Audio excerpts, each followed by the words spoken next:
Donc rebonjour à tous, c'est Kila45, j'espère que vous allez bien. Alors eh bien on se retrouve pour ma deuxième partie sur le tuto des bases de Photoshop. Alors vous voyez que j'ai réouvert mon image, j'ai un petit peu oublié d'enregistrer celle que j'avais fait dans la première partie. Mais bon, c'est pas bien grave étant donné que je vais pas m'en servir pour cette partie-là. Donc, dans cette partie, j'avais dit que je parlerai des calques, des réglages, des styles, des options de fusion, de tous ces petits onglets que vous avez sur le côté droit, et de quelques menus que vous avez en haut. Eh bien, chose faite, je vais le faire. Chose faite, n'importe quoi. Donc, je vais quand même vous en parler. Sinon, c'est pas la peine de faire une vidéo tuto. Donc c'est parti, donc si vous n'avez pas l'image, réouvrez-la. Et on va commencer tout simplement par vous parler des calques. Alors vous voyez qu'en ouvrant une image, en faisant fichier ouvrir, vous avez votre calque d'image en arrière-plan et verrouillé. Donc tout simplement pour déverrouiller ce calque, vous double-cliquez sur le cadenas. Donc ensuite une petite fenêtre va s'ouvrir, vous allez renommer votre calque. Vous touchez pas les options de base, c'est pas la peine. Et vous faites OK. Et donc vous remarquez que maintenant vous pouvez modifier, déplacer votre calque comme bon vous semble, étant donné qu'il n'est plus verrouillé. Donc désolé, ça bug un petit peu. On va le remettre à sa place, voilà. Donc voilà, vous avez déverrouillé votre calque. Ensuite vous observez que vous avez un petit œil à côté. Ça va vous permettre de masquer votre calque. Alors ça ne va pas le supprimer. Ne commencez pas à paniquer si vous appuyez dessus et que vous ne voyez plus votre calque sur votre création, ça ne le supprimera pas, ça va juste le masquer, le rendre invisible, en gros. Donc tout simplement vous cliquez dessus et ça va effacer votre calque. Donc vous recliquez pour le faire réapparaître. Voilà. Ensuite, pour créer un nouveau calque, vous avez plusieurs méthodes.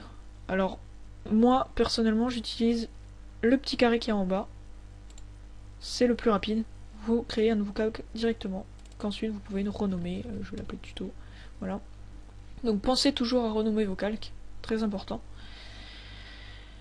Ou alors, si vous ne voulez pas passer par les petits icônes en bas, vous faites la petite flèche ici, la petite flèche sur le côté là, nouveau calque, ça va créer un nouveau calque, donc vous allez le renommer tuto 2. Vous touchez pas les options, pas la peine. Et ça va créer votre nouveau calque. Ou bien vous allez dans le menu calque nouveau. Oh merde, pardon, excusez-moi. Donc calque nouveau et calque. Bon, je vais pas le faire 3 fois, ça sert à rien. Donc voilà, je vais laisser ces deux calques pour plus tard, pour vous expliquer d'autres options. Donc là, vous avez créé des nouveaux calques. Vous pouvez aussi les supprimer. Ah oui, ça va de soi, c'est obligé. Si vous pouvez en créer, vous pouvez les supprimer. Donc, tout simplement, soit vous cliquez sur la corbeille que vous avez en bas, soit vous faites clic droit, supprimer le calque. Ou bien la petite flèche, supprimer le calque. Ou bien menu calque, supprimer calque. Donc personnellement, pour tout ce qui est créer un nouveau calque, supprimer, fusionner, tout ça, c'est pas la peine d'utiliser le menu d'en haut, ça ne fera que vous ralentir dans votre progression de travail, donc le menu calque n'est pas très utile, personnellement. Enfin moi je l'utilise pas, donc c'est pas la peine que vous vous embêtiez à le faire.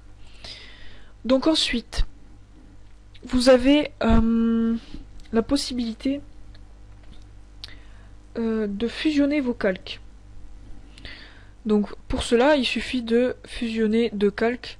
Alors pour utiliser cette méthode que je vais vous montrer à l'instant, il faut que vos calques sélectionnés soient pixelisés, c'est-à-dire qu'ils soient tous des calques d'image, comme ces deux-là. Étant donné qu'il y a différents types de calques. Par exemple, je vais écrire un texte. Voilà. Vous voyez que mon calque est différent, c'est pas un calque d'image mais un calque texte, et je pourrais pas le fusionner grâce à cette méthode là. Donc en faisant un clic droit, je pourrais pas les fusionner. Donc il me faudra pixeliser mon texte. Alors pour ce faire, c'est très simple, vous faites un clic droit sur votre calque texte et vous faites pixeliser le texte. Et ça deviendra un calque d'image que vous pourrez ensuite fusionner. En faisant clic droit, fusionner les calques. Voilà. Vous aurez fusionné vos deux calques. Ou bien, c'est très simple, si vous ne voulez pas pixeliser votre texte, que vous voulez que ça reste comme ça, que vous ne voulez pas vous embêter à faire clic droit, pixeliser, etc., vous sélectionnez vos deux calques et vous faites CTRL E. Ça va automatiquement le pixeliser et automatiquement le fusionner. Voilà. Non, je vais garder mon texte. Ouais. Alors, comment je fais pour revenir en arrière ou pour revenir en avant?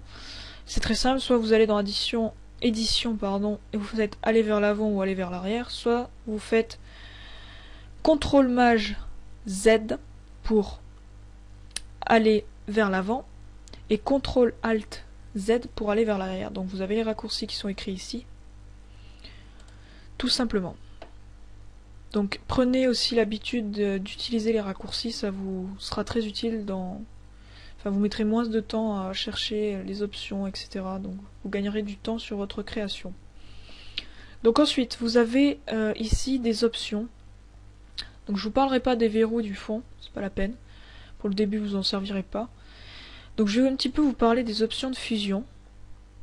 Alors, tout simplement, ce sont des options qui vont permettre de changer l'aspect de votre image, de votre texte, par rapport à ce qu'il y a en fond, ce qu'il y a au-dessous en fait. Donc si par exemple je vais pixeliser, non, je vais changer la couleur de mon texte, parce que sinon ça se verra pas avec du noir. Je vais le mettre de cette couleur là. Je vais par exemple l'incruster, et vous voyez que mon texte s'est incrusté à l'image d'en dessous. Donc après avec les flèches directionnelles vous pouvez changer très facilement les options de fusion et voir à peu près ce que ça donne. Voilà. Donc après, suivant la couleur que vous avez choisie pour votre texte, l'option ne va pas être la même. Par exemple, je suis en division et vous voyez que mon texte est bleu ciel. Si je change la couleur, par exemple, vous voyez que ça va changer mon option. Voilà, ça va changer mon option de fusion. Tout simplement. Donc voilà. Ensuite, pour un petit peu vous éclaircir sur certains modes, pardon, vous avez le mode éclaircir et superposition qui vont vous permettre d'enlever tout le noir de votre image. Donc si par exemple vous utilisez des C4D, c'est-à-dire des images en fond noir, ça va vous permettre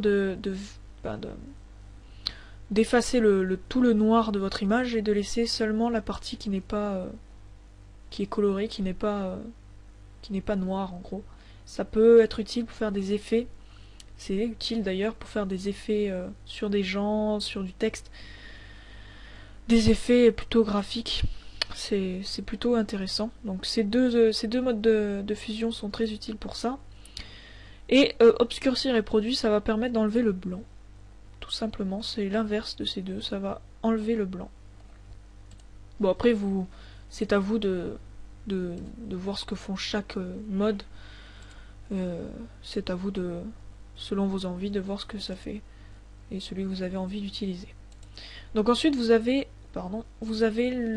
l'opacité. L'opacité c'est le niveau de transparence tout simplement. Donc si vous le réduisez, vous voyez que le texte va s'effacer petit à petit jusqu'à devenir invisible avec 0.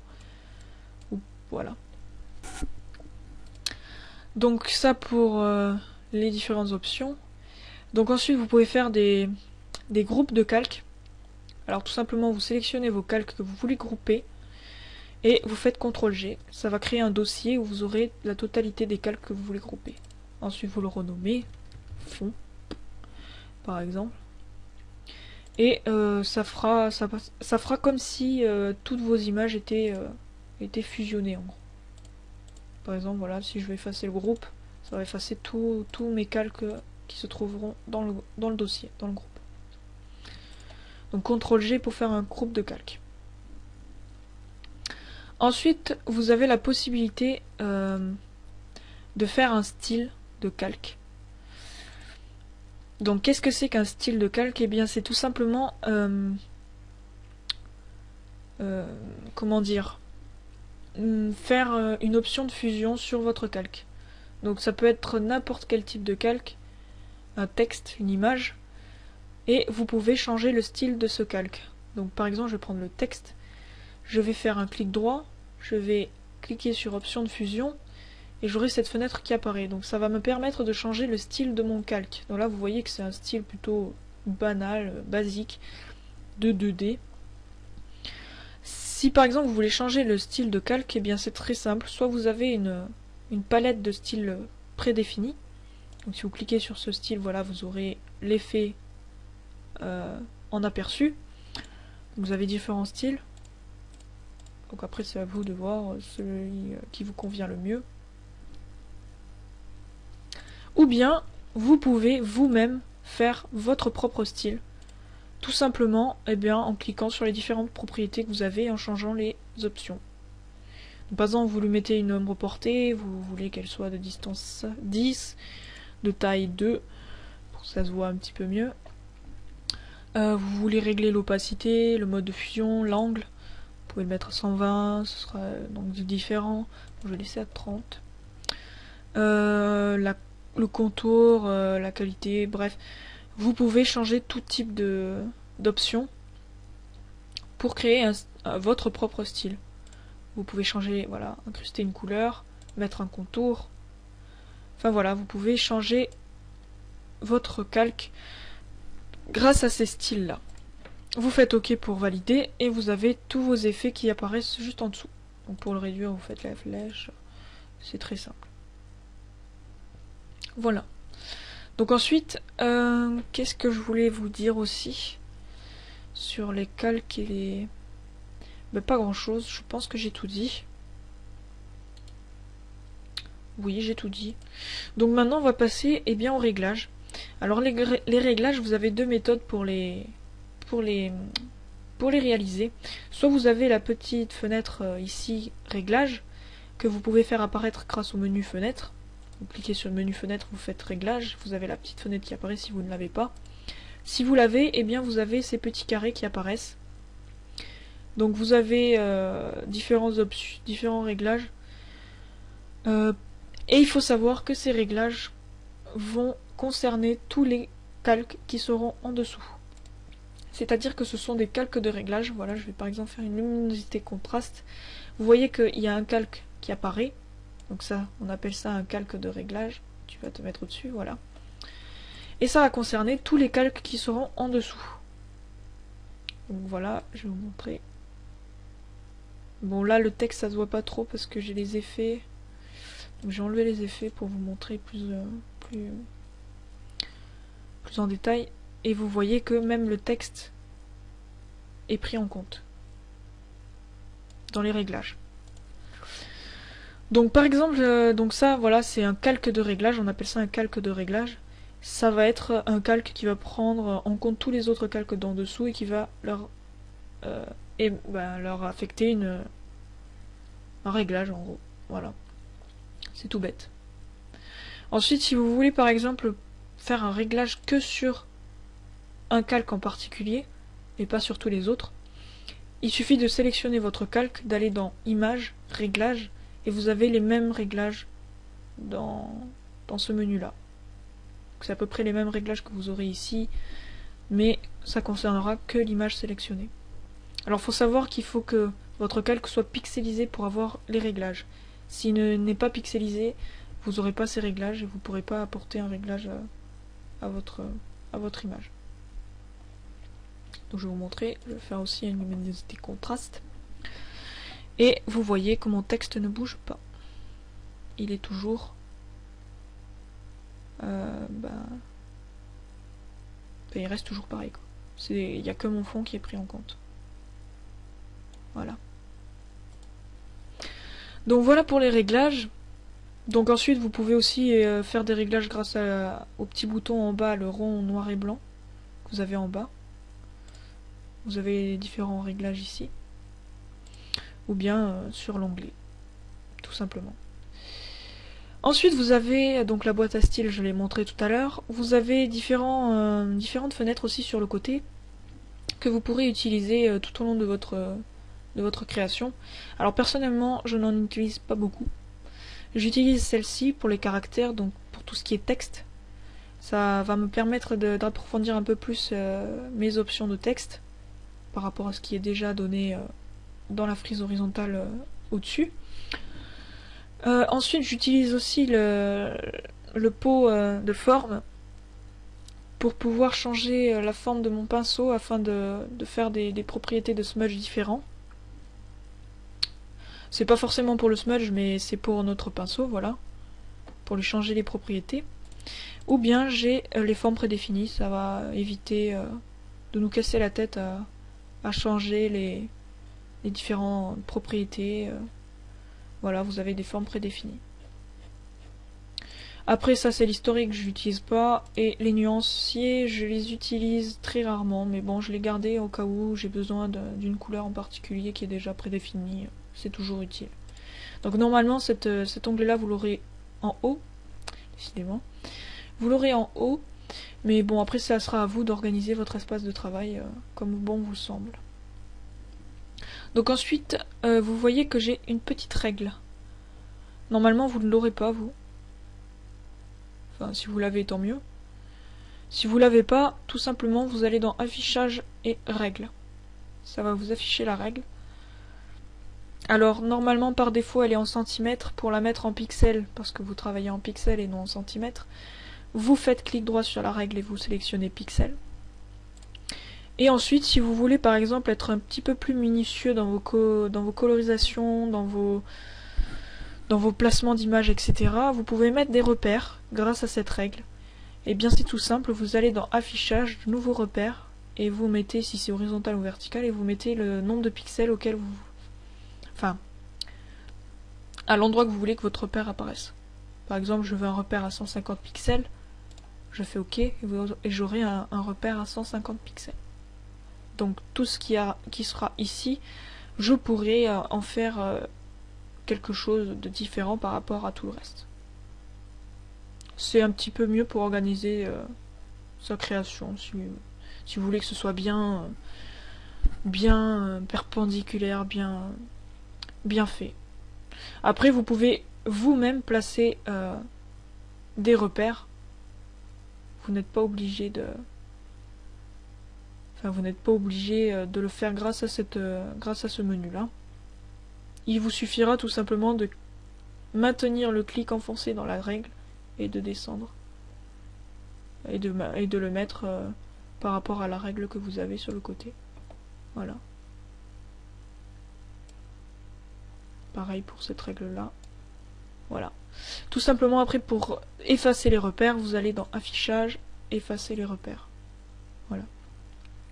Donc ensuite le 3D je n'en parlerai pas, l'analyse j'en parlerai pas non plus.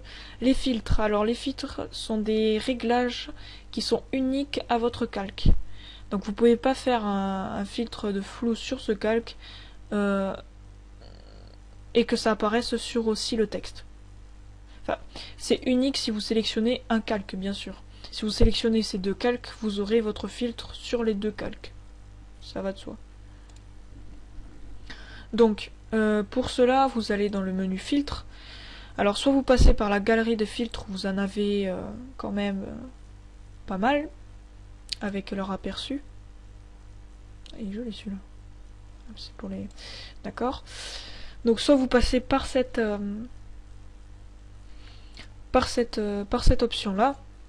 Donc je vais prendre celui-là par exemple. Donc vous changez les propriétés, vous faites OK, et vous voyez que votre filtre c'est uniquement adapté à l'image. Enfin c'est fait que sur l'image de fond. Donc ensuite vous voulez par exemple ajouter un flou, donc vous avez tout type de filtre ici. Donc ce sera à vous de voir en détail. Vous allez dans atténuation, vous sélectionnez un flou gaussien par exemple, de 2 pixels, pourquoi pas. Je vais mettre 1 sinon c'est trop flou. Et vous voyez que vous pouvez additionner autant de filtres que vous désirez sur votre image. Voilà. Et vous voyez que le texte n'a pas été touché. C'est juste propre au calque sélectionné. Ensuite, vous avez la possibilité, grâce aux sélections, de sélectionner ce que vous désirez. Par exemple, je voudrais sélectionner mon texte. ici. Et je voudrais que sur mon fond, il n'y apparaisse que la forme du texte. Je ne sais pas si je suis très claire, donc je vais vous expliquer. Donc pour cela, vous allez sélectionner votre texte grâce au calque du texte. Donc tout simplement, vous faites CTRL et vous cliquez sur votre calque, ici. Donc ça va sélectionner uniquement votre texte et pas tout le calque, juste votre texte. Ensuite, vous allez faire sélection intervertir, ce qui va prendre en compte tout ce qui est hors du texte et pas dans le texte. Et vous mettez sur votre calque de fond et vous faites suppr. Ce qui va supprimer tout ce qui est autour, mais qui n'est pas sous le texte en fait. Donc après vous désélectionnez, donc pour désélectionner vous faites fichier, désélectionner ou CTRL D. Vous masquez votre texte et vous voyez que votre fond, il n'en reste plus que la forme du texte. Donc c'est très pratique pour remplir un texte d'une image quelconque, par exemple, ou bien pour juste voilà faire des formes de texte ou d'autres formes quelconques sur un fond, tout simplement. Pour faire des cadres, pour faire tout type de forme à l'aide d'une image. Donc voilà pour les sélections. Ensuite, dans les calques j'en ai parlé, les images j'en ai parlé aussi. Donc vous pouvez voir la taille de votre image ici. Vous pouvez la réduire ou l'augmenter, conserver les proportions ou non. Ensuite vous pouvez recadrer votre image un petit peu plus précisément qu'avec l'outil de recadrage. Donc c'est la taille de zone de travail. Donc vous mettez en pixels si ce n'est pas déjà fait. Vous voulez par exemple le réduire de 500 pixels de large par la droite. Donc vous sélectionnez la flèche gauche pour que ça vienne de par la droite. Et vous faites OK. Et vous voyez que mon image a été recadrée de seulement par la droite de 500 pixels. Voilà. Donc ça va vous permettre de recadrer plus précisément votre image à l'aide des pixels. Très utile pour recadrer une image. Les rotations, donc ça vous savez ce que c'est. Le rognage c'est pareil. Ça je vais pas en parler parce que vous n'aurez pas à vous en servir dès le début. Et ensuite il reste tout simplement enregistrer votre image. Alors soit vous faites enregistrer sous et vous avez tous ces types de formats. Faut savoir que le PSD est le format Photoshop, donc ce ne sera pas une image fixe que vous aurez si vous l'enregistrez en PSD, mais seulement votre plan de travail en gros, votre image dans Photoshop. Donc ça veut dire que vous aurez tous les calques. Alors que si vous l'enregistrez en JPG, vous n'aurez plus les calques, vous n'aurez plus les différents types de calques. Vous ne pourrez plus la modifier en gros, si vous ne l'avez pas enregistré en PSD. Donc toujours enregistrer sous format Photoshop avant, et après enregistrer sous le format que vous désirez. Voilà. Donc ça c'est pour enregistrer sous une image. Et ensuite si vous voulez enregistrer votre image pour le web, car c'est une toute autre option, vous faites enregistrer pour le web et les périphériques. Et après vous sélectionnez votre format et vous enregistrez, tout simplement. Donc voilà, je pense que j'ai à peu près tout dit. Donc si j'ai oublié des trucs, je m'en excuse. Parce que là, je le fais à l'impro total. J'ai pas récité rien du tout. Je l'avais pas fait avant, donc c'est totalement de l'impro. Donc c'est pour ça que je bug des fois. Et je m'en excuse aussi. Et ensuite, j'espère que cette vidéo vous aura été utile. Si c'est le cas, vous pouvez mettre un petit pouce vert pour m'encourager à poursuivre, à continuer. Si vous avez aimé les vidéos tout simplement, vous pouvez aussi mettre un pouce vert. Vous pouvez aussi vous abonner à ma chaîne si vous voulez voir d'autres tutoriels et d'autres vidéos de ma part. Et puis je vous dis merci d'avoir regardé la vidéo, merci d'avoir regardé ces deux parties, ces deux tutoriels. J'espère que ça n'a pas été trop long pour vous. Si vous n'avez pas compris des trucs, n'hésitez pas à me poser la question en commentaire, j'y répondrai. Et puis, si vous avez des idées de tutoriels aussi, n'hésitez pas à me le mettre en commentaire. C'est toujours bon à prendre. Et puis voilà, je vous dis donc à une prochaine vidéo. Et puis, portez-vous bien. Voilà. Salut à vous.